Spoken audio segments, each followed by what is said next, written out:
We're gonna get back to the serious note, get back to the proceedings at hand. Salute from Sir Early, North Khaki, 252 region.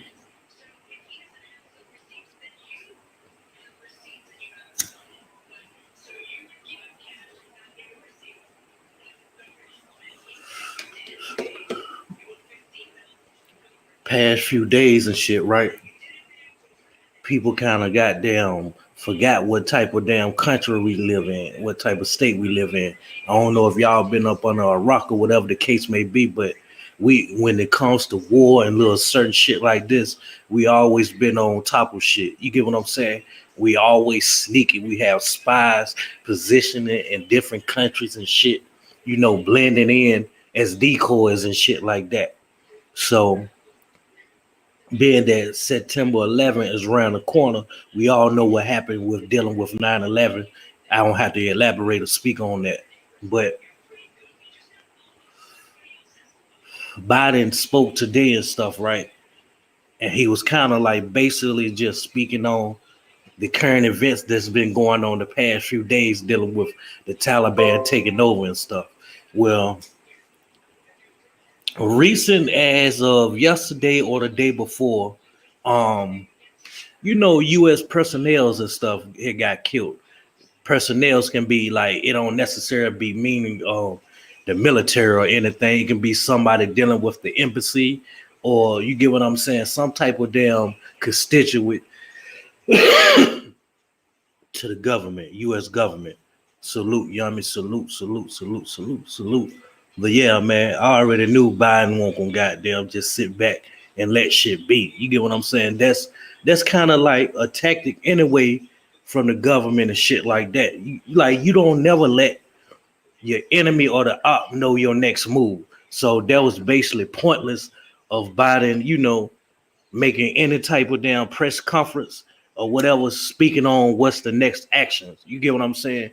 Which he haven't done yet, and which he kind of elaborated and cleared that shit up today for us. Like, yo, like after them people had passed, recently and shit, is up there. Basically, is what he's saying. But when it's up there, how it's gonna be up there, is not to be told. You get what I'm saying? And you got to think about it. That's a tactics that's been here way before us. You get what I'm saying? So other than that, I already knew what time it was. You get what I'm saying? And see, what I'm thinking is what he trying to do is like evacuate all the people that ain't got shit to do with ISIS, Al Qaeda, or Taliban. Evacuate all the people to safety and shit like that. Then you already know what time it is.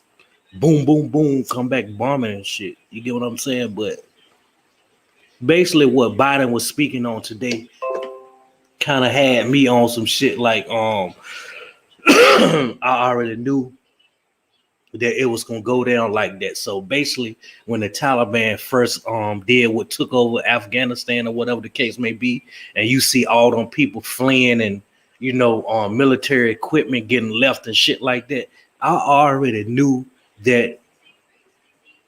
You get what I'm saying? It was some repercussions coming behind that, dealing with the United States of America. You get what I'm saying? I don't know what y'all was taught in school or whatever, but I always was taught in social studies that our military, our government, we the superpower. You get what I'm saying? Other than Russia and China, but throughout the years, oh my God, that was when I was like 8 or 9. Oh my God, 8 or 9. So things evolve, things changes. So who knows what's going on with like who has the superpower and all of that. You get what I'm saying nowadays, but I'm gonna let y'all basically hear what the fuck he been saying and shit.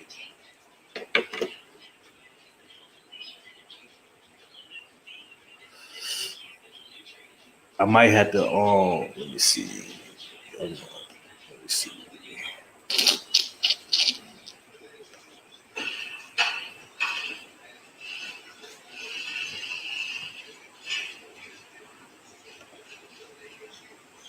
A tough day.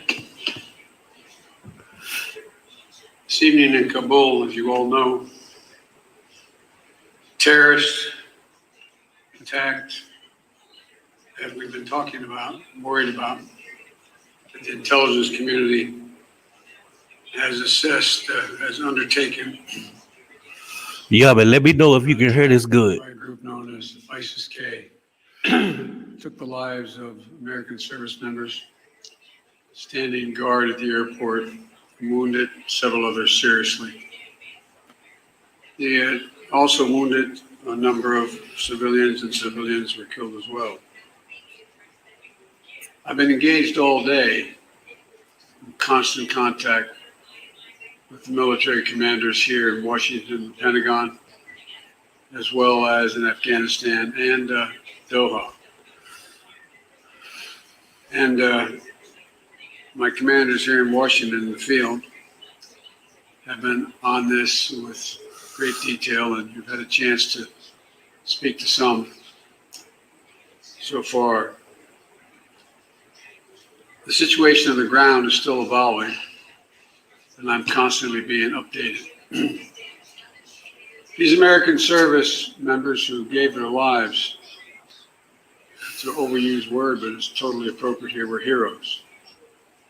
Heroes who've been engaged in a dangerous, selfless mission to save the lives of others. They're a part of an airlift, an evacuation effort unlike any seen in history, with more than 100,000 American citizens, American partners, Afghans who helped us, and others taken to safety in the last 11 days. Just in the last 12 hours or so, another 7,000 have gotten out. They were part of the bravest, most capable, the most selfless military on the face of the earth. And they're part of simply what I call the backbone of America. They're the spine of America, the best the country has to offer. Jill and I, our hearts ache, like I'm sure all of you do as well, for all those Afghan families who lost loved ones, including small children, or have been wounded in this vicious attack. And we're outraged as well as heartbroken.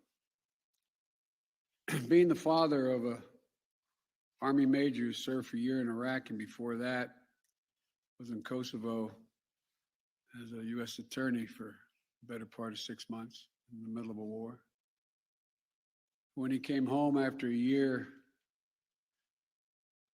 in Iraq, he was diagnosed, like many, many coming home, with an aggressive and lethal cancer of the brain. We lost. We have some sense, like many of you do, what the families of these brave heroes are feeling today. You get this feeling like you're being sucked into a black hole in the middle of your chest. There's no way out. My heart aches for you. But I know this. We have a continuing obligation, a sacred obligation to all of you, families of those heroes. That obligation is not temporary, it lasts forever. The lives we lost today were lives given in the service of liberty, the service of security, in the service of others, in the service of America. Like their fellow brothers and sisters in arms who died defending our vision and our values in the struggle against terrorism. Of the fall on this day, they're part of a great and noble company of American heroes. To those who carried out this attack, as well as anyone who wishes America harm, know this: we will not forgive. We will not forget. We will hunt you down and make you pay. I will defend our interests and our people with every measure at my command. Over the past few weeks, I know many of you are probably tired of hearing me say it. We've been made aware by our intelligence community that the ISIS-K, an arch enemy of the Taliban, people who were freed when both those prisons were opened, has been planning a complex set of attacks on the United States personnel and others. This is why, from the outset, I've repeatedly said this mission was extraordinarily dangerous, and on why I've been so determined to limit the duration of this mission. As General McKenzie said, this is why our mission was designed, this is the way it was designed to operate. Operating under severe stress and attack. We've known that from the beginning. And as I've been in constant contact with our senior military leaders, and I mean constant, round the clock, and our commanders on the ground and throughout the day, they made it clear that we can and we must complete this mission, and we will. And that's what I've ordered them to do. We will not be deterred by terrorists. We will not let them stop our mission. We will continue the evacuation. I've also ordered my commanders to develop operational plans to strike ISIS-K assets, leadership, and facilities. We will respond with force and precision at our time, at the place we choose, in the moment of our choosing. Here's what you need to know. These ISIS terrorists will not win. We will rescue the Americans in there. We will get our Afghan allies out, and our mission will go on. America will not be intimidated. And I have the utmost confidence in our brave service members who continue to execute this mission with courage and honor to save lives and get Americans, our partners, our Afghan allies out of Afghanistan. Every day when I talk to our commanders, I ask them what they need. What more do they need, if anything, to get the job done? As they will tell you, I granted every request. I reiterated to them today on 3 occasions that they should take the maximum steps necessary to protect our forces on the ground in Kabul. And I also want to thank the Secretary of Defense and the military leadership of the Pentagon and all the commanders in the field. There has been complete unanimity from every commander on the objectives of this mission and the best way to achieve those objectives. Those who have served through the ages have drawn inspiration from the book of Isaiah, when the Lord says, "Whom shall I send? Who shall go for us?" The American military has been answering for a long time. "Here I am, Lord, send me. Here I am, send me." Each one of these women and men of our armed forces are the heirs of that tradition of sacrifice, of volunteering to go in harm's way, to risk everything, not for glory, not for profit, but to defend what we love and the people we love. And I ask that you join me now in a moment of silence for all those in uniform and out, uniform, military and civilian, who have given the last full measure of devotion.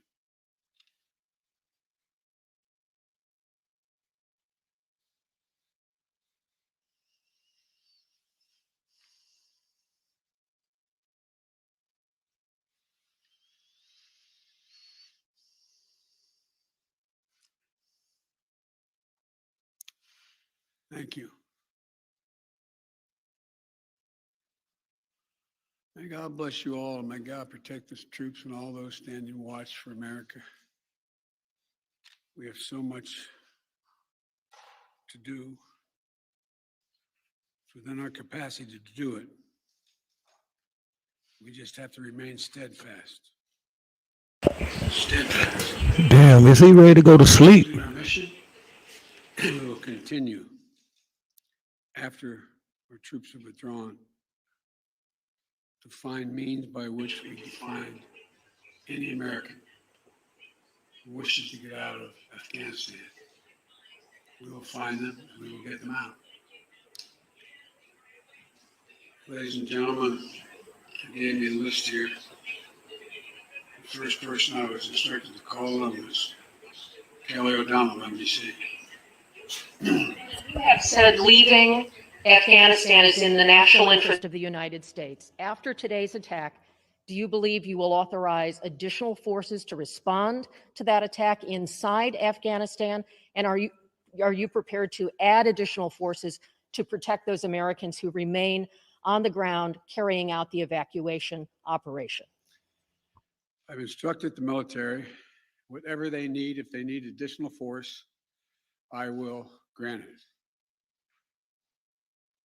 But the military, from the chairman of the Joint Chiefs, the commanders in the field, have all contacted me one way or another, usually by letter, saying they subscribe to the mission as designed to get as many people out as we can within the time frame that is allotted.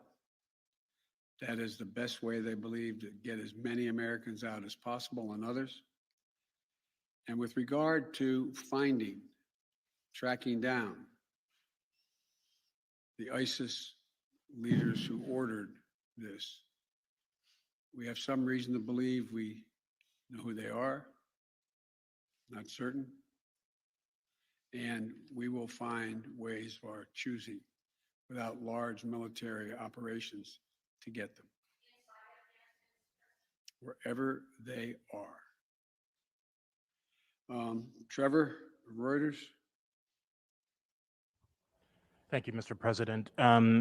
There's been some criticism, even from people in your party, about the dependence on the Taliban to secure the perimeter of the airport. Do you feel like there was a mistake made in that regard? No, I don't. Look, I think General McKenzie handled this question very well. The fact is that we're in a situation, we inherited a situation, particularly since, as we all know, that the Afghan military collapsed 11 days before, in 11 days, that it is in the interest of, as McKenzie said, in the interest of the Taliban, that in fact ISIS-K does not metastasize beyond what it is, number one. And number two, it's in their interest that we are able to leave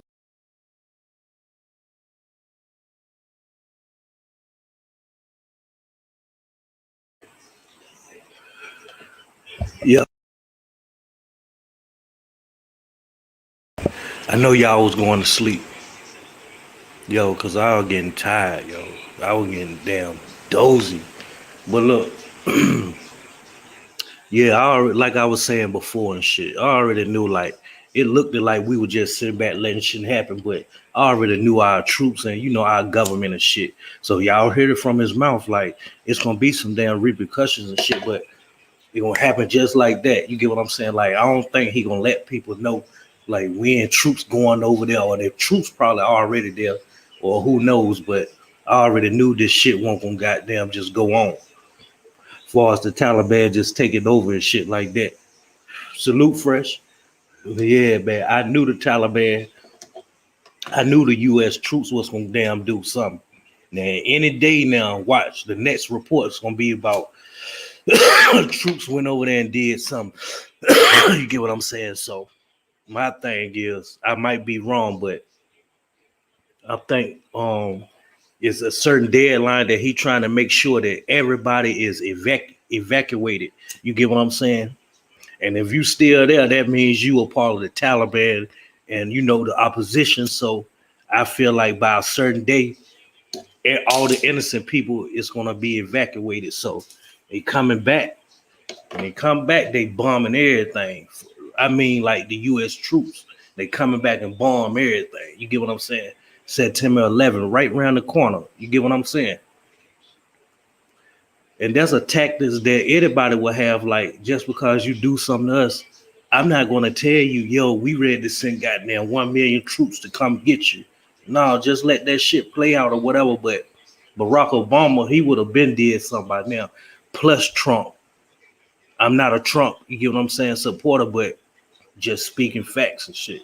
Y'all know Trump was ready to goddamn bomb this, bomb that. So the same day this shit happened, Trump would have damn had something going on the next day. You get what I'm saying? So, and who knows? I don't know what this shit can be. You get what I'm saying? There's a whole lot of shit going on. The virus cases still rising and shit. Air pollution causing goddamn flame, forest fires in all of these different places and shit. So I don't know, man. I don't know what to say, man. But I ain't gonna even lie, yo. More people to stop by than normal. So I appreciate you all. I salute. I would have kept that shit playing, but y'all know Biden gets you tired and shit like that. And he basically said everything before. So basically he just answering questions and shit that the press has to ask. You get what I'm saying? He taking a goddamn forever to goddamn just elaborate on one thing. You get what I'm saying? So y'all know my slogan, man.